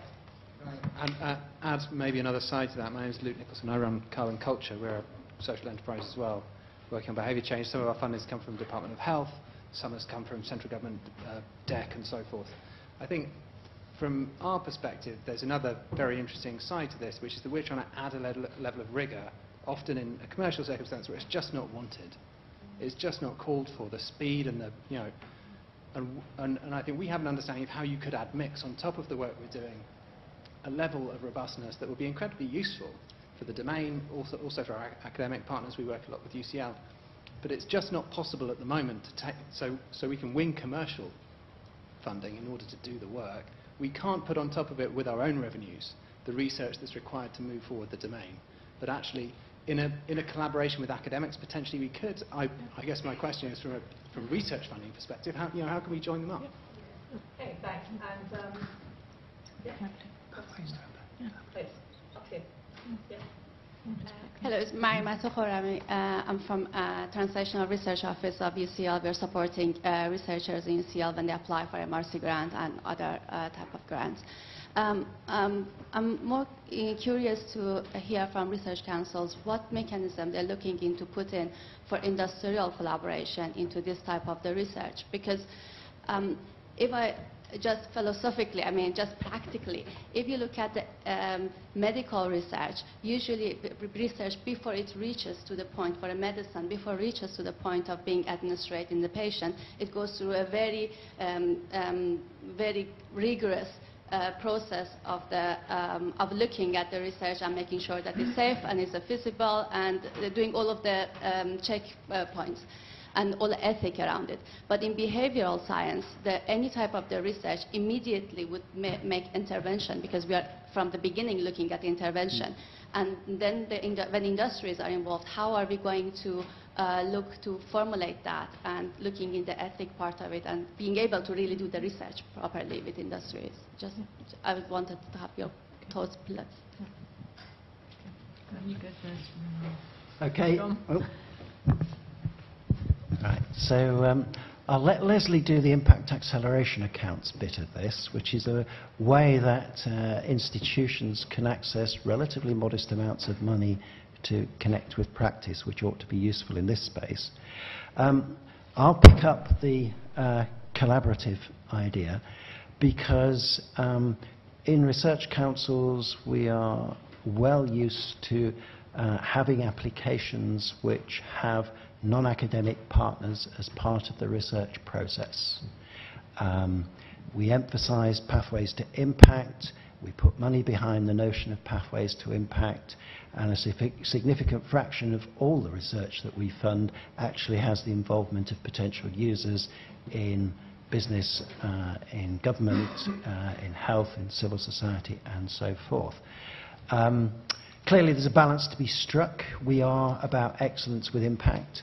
So I say to the researchers, always make sure that what you're putting forward to a research council is excellence in the research methods and the rigour. By the way, second-rate research shouldn't be of interest to anybody.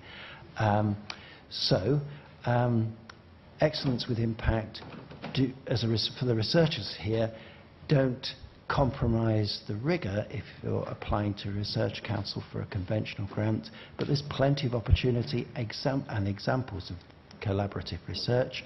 And by the way, don't think of industry as the passive partners. Industry often knows a lot about behaviour change, as I hinted in my presentation, that can be explored, can be drawn into the party as a co-creation exercise.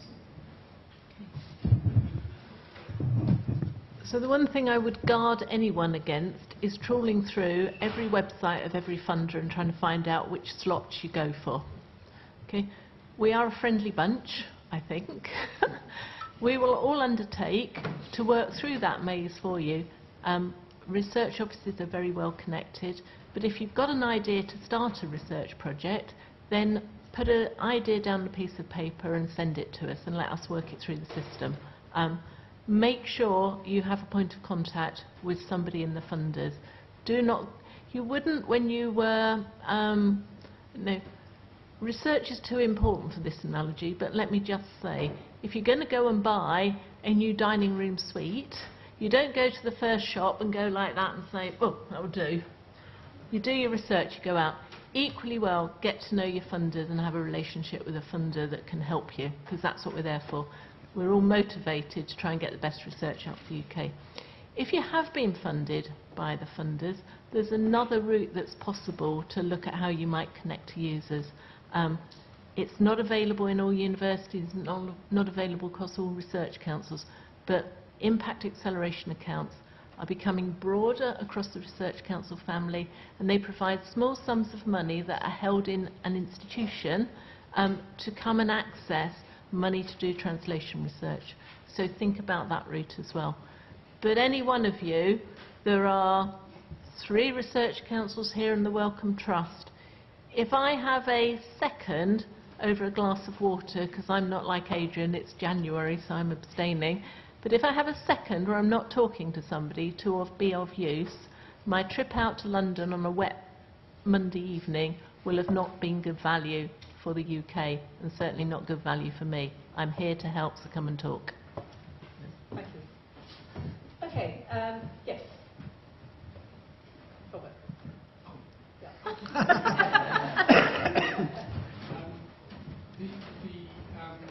think we've heard a lot about collaborative working, we've heard a lot about collaborative working and interdisciplinary working, and these are clearly difficult challenges. But one of the challenges I think that we face in that kind of working is that when we're in different disciplines, we have different methods, but we also have different conceptualizations of the world. Yeah. And I just wondered whether there was scope within your research councils for work to try and bridge that gap a little bit more, to find ways in which we can develop common models and theories to underpin what we do. The output isn't going to be very tangible in sort of economic terms, but could be very useful. I mean, the methodology board of the MRC is beginning to make have a stab at this. I just wondered whether in your organisations that might be something that would be of interest. So let me go first. In specific areas, we do things like bridging the gap or discipline hopping awards where we identify a need. I also think, let me be a bit controversial, there's a responsibility on institutions as well. Okay? There is a thing called QR. Nobody knows quite what it will look at, but actually dual support is supposed to get some of those things doing. And I think the fact that we're here and this centre's here means actually don't just look down the M4 to Swindon, just look across the road, because there is some money there and it should be used. And I think all of my experience of funding lots and lots of different interdisciplinary research over the years is institutions that support their researchers and do things to bring people together to get the language discussing and get things moving tend to be the institutions that then, when we identify needs, really flourish in those areas. So yes, you can lay lots of things at our door, but I can also lay things at UCL's door, and I think that's important.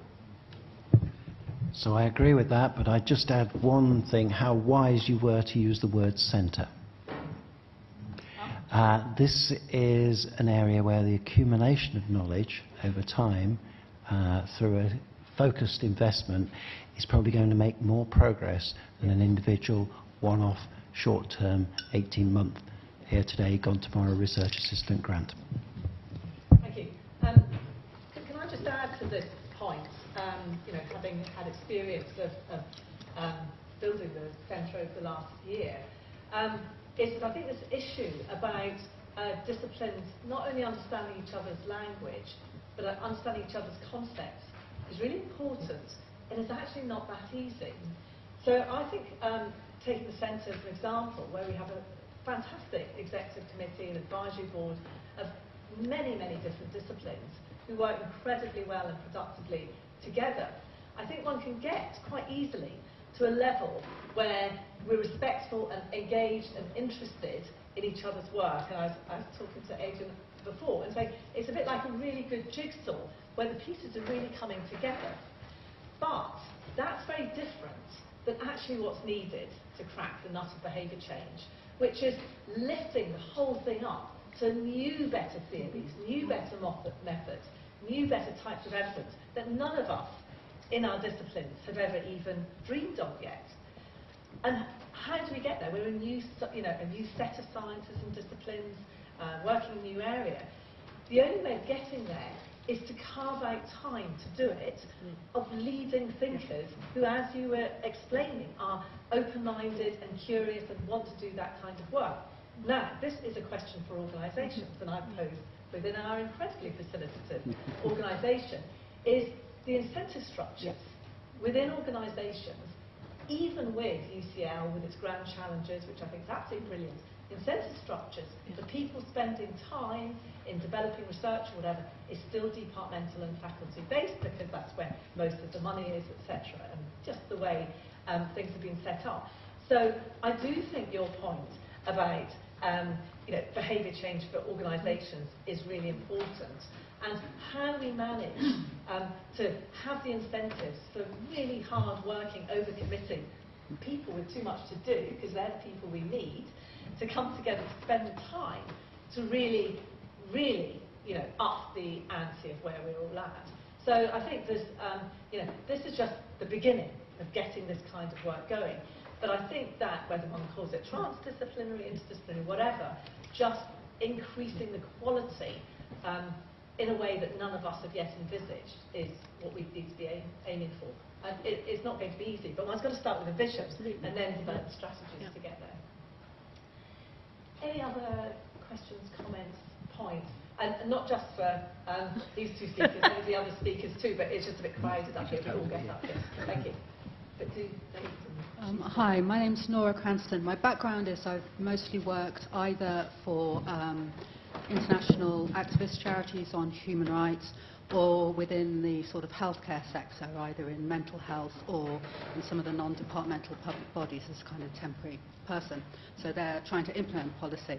My main area of interest has come out of work that we were doing within human rights stuff, looking at sort of challenging violence against women and girls, or tackling homophobic discrimination, hate crime, or looking at different practices of, say, businesses in terms of in relation to decision making on human rights impact of their areas. But if we were looking at, say, violence against women, whether it was in the healthcare sector or looking at it from a human rights organisation campaigning, some of the big issues are around, yes, there's behaviours you're wanting to change from the perpetrator, but also the wider social milieu in terms of challenging attitudes and developing that whole move from not putting on a seatbelt as being the norm to, how could you drive your car without putting the seatbelt on your child. And I the other then the challenge about when you're trying to look at studies and impact, that the NGOs, even a big NGO, a study that they could do is a tiny little drop in the ocean as to what a properly funded research project could be. And then sitting in policy meetings where they'll discuss, wouldn't it be interesting to look at this from a public health perspective nationally, but actually it's really difficult and challenging, and so the decision as to what is funded as the behaviour change intervention, it needs to show a quick result within 18 months. 2 years is a long time, and so they never get up the agenda as to things that even very big organisations would look at.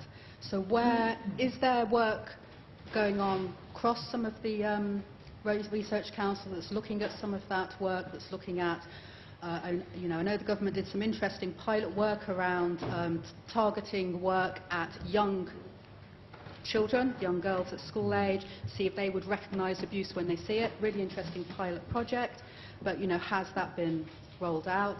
And is there any work going on in funding? Because when I've talked to different directors of public health, they're all quoting, saying maybe there's 1 or 2 people doing this. Yes, it's an interesting public health issue, but nobody's really looking at it from that perspective. Thanks.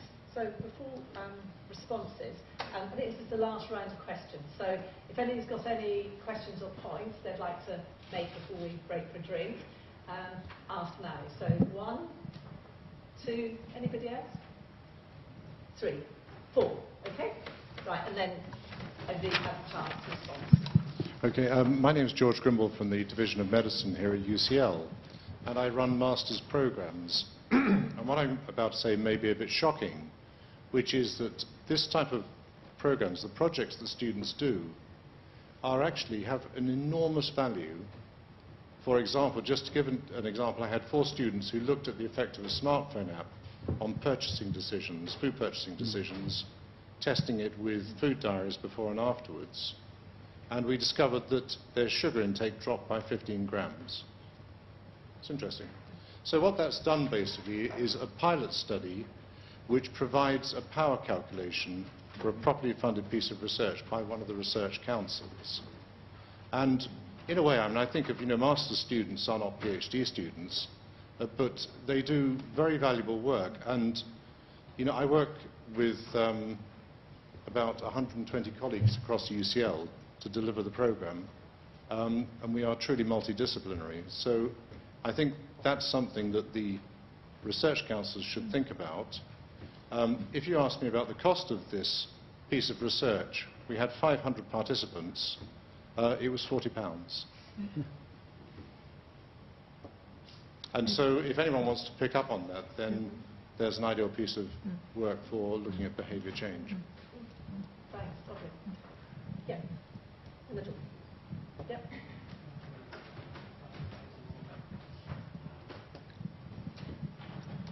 Hello. I work in the NHS. I manage a therapy team in the community in East London. I'm really interested in, obviously, having seen lots of grant applications for different types of research over many years, you'll have seen lots of research that has been funded and occurred and then resulted in, hopefully, tangible results in society. What are the factors that have contributed to the greatest success in the projects that you've seen from your experience? I know it's a big question, you can't necessarily generalise, but this is, it's like, I'm really curious about that. Thank you. Thanks, it's Luke from Carbon Culture again. I'm sorry to ask a third question.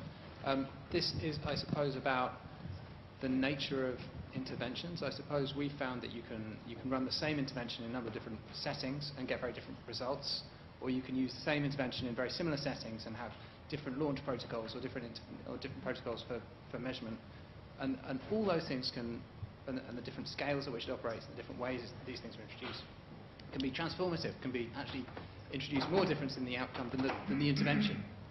And I suppose my question is, are you as funders and also as the centre thinking about how these interventions can become comparable, like across across disciplines, I think that the way that different disciplines are used to measuring particular outcomes is very, very different. And it's not just the language, I think, but also the protocols need some kind of alignment, probably in quite a loose way. But I wonder what is your thinking of an approach to get towards a position where there could actually be exchange between disciplines on the outcomes, on comparable learning as well as just the conversations. So, thanks very much. Marcella Ucci, Bartlett Faculty of the Built Environment. So I think one of the issues here is also that behavior change, we're all saying, is very interdisciplinary and cross-disciplinary. And in a sense, because behavior and behavior change is so pervasive, I am wondering how can you define a behavior change expert? Because the obvious disciplines would be, for example, psychology and social science, and the moment you go to a field such as mine, built environment, then how can I define myself as a behavior change specialist? Therefore, if I then try to think, if I want to do a research proposal, and does it go to EPSRC, ESRC, I struggle, and I think a lot of my colleagues struggle to understand where do I send this proposal. I take the point that research councils are very open to discuss with us where it could go, but if researchers struggle themselves to frame certain things, I also imagine that the research council officers might struggle similarly.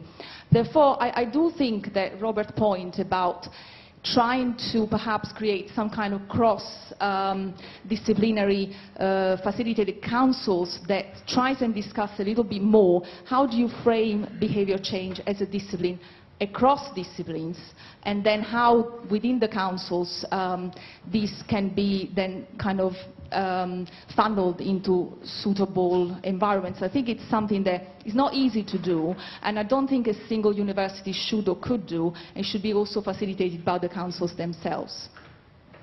Thanks. So there's one other person who I've lost who put their hand up somewhere in the middle. Anybody else? No? Maybe I just was hallucinating. It's getting late.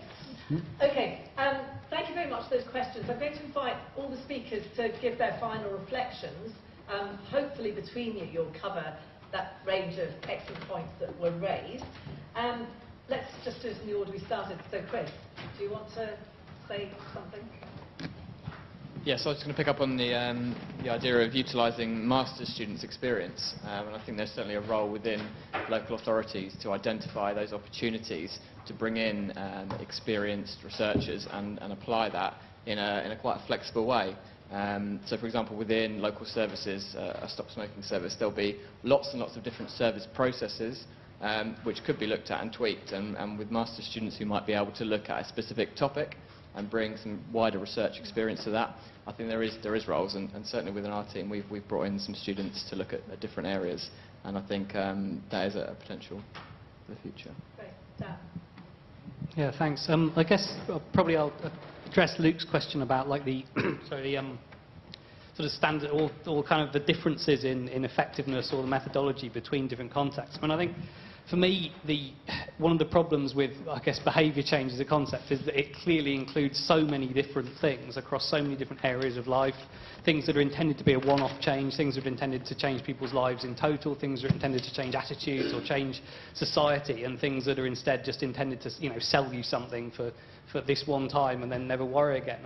Although it's excellent that it's grouped together as a concept, but clearly it covers so many different things that actually really any attempt to see them all as the same thing, and therefore there be a single methodology for evaluating this, the effectiveness, is almost doomed inevitably. But what it does mean is that having people from lots of different disciplines with those different perspectives actually involved in the discussion, I would think helps characterise things better and enables a more nuanced approach to research in the area, rather than just seeing it as being, we need to get the public to do this, so this is the methodology for doing it. If that makes sense. I don't know whether that's useful.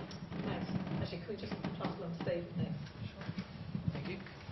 So I'll try and address the point about bridging the gaps or the perceived gaps between funders and whether we can work better together around behaviour change, and also the question about outcomes, and whether there are sort of standard measures or new novel measures that could be used to bridge between different areas of intervention, so that you can cross-compare. And I very much agree with both points, and it's something we're actively thinking about and working about in my area. So I mean, outcome measures is a methodological question, and it's something that we directly cover on my panel, and where we can and have co-funded things with ESRC particularly around measures which are applicable not just for health care, not just for social care, but that could be applicable to both. And it's something we're putting more into, and we have a collaborative project at the moment which involves not only ESRC but also Public Health England and the Department of Health and various other interested parties who are all working in this kind of space. So we're getting there. Work in progress, but we're on it. Thanks very much. Just to respond on a couple of the different things. I mean, the point about the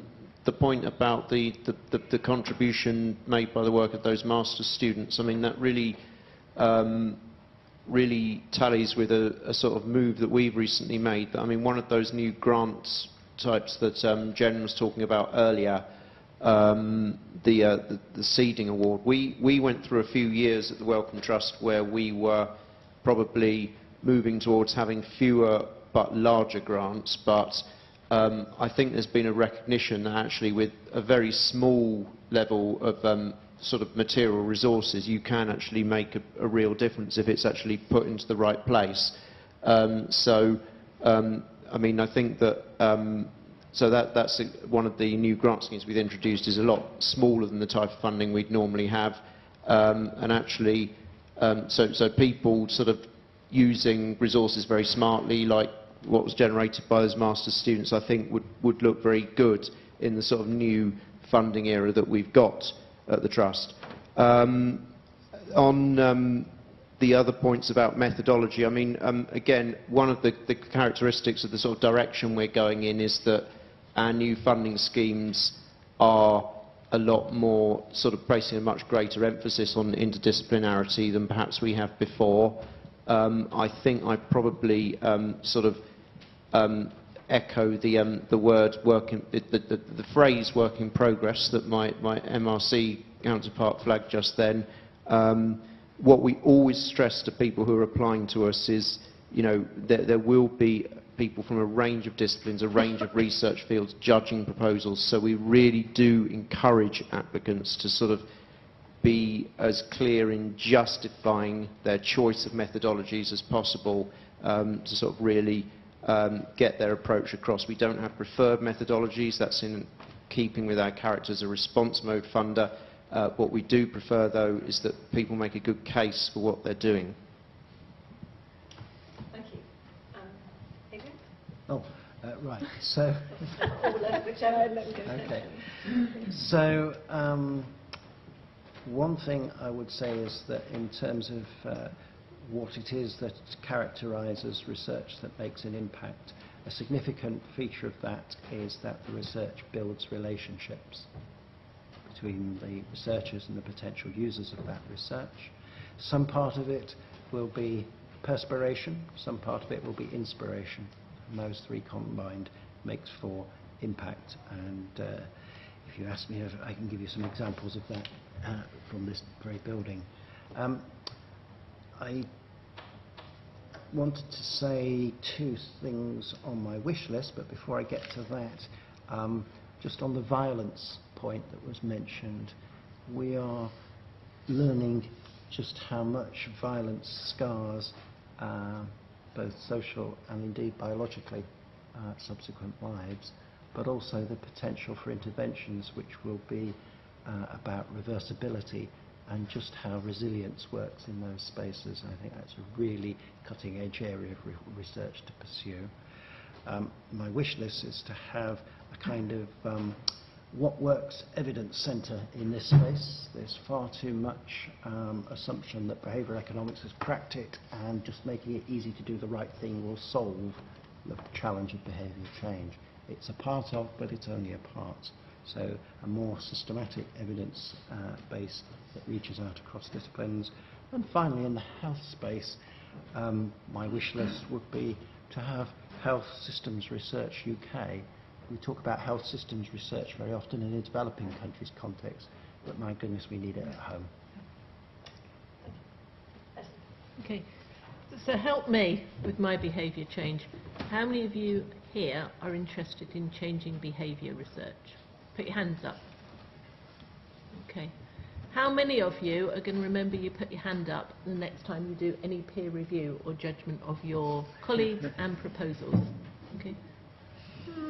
Well, so in this very room where we've talked about interdisciplinary research and the importance of this, not everyone who's interested in it has committed to look at it next time, look at proposals in the right way. Research councils and funders are very, very committed to making sure there are no gaps between us and we find you homes and talk to us about that. I have to have a deal with the research community, and the deal is I never ever do a peer review judgment on anything that I fund or anything that Adrian funds. The people in the university system and the users of research are our peer review community. You have got to step up to the plate and look open-mindedly when you referee or when you sit on panels or when somebody comes and says, can you help me look at a proposal? Because the ability to change what's happening is in your hands. I will call out 3 things I said on the competencies that I see in research leaders: network, influence, and connect with others. If everybody in this room in the next 6 months went and had 10 conversations that stuck, you would be doing shed loads more than if MRC, ESRC, EPSRC, AHRC and the other research councils put a call out for 30 million in this area. So it's in your hands. We will stand alongside you, but you have to change your behaviours going forward, because that's the only way that research that crosses boundaries will flourish, and I am absolutely passionately committed to that. I work first for UK research, not for engineering and physical sciences. I wish people in the research community felt equally committed to that. Thank you. Thank you, Leslie.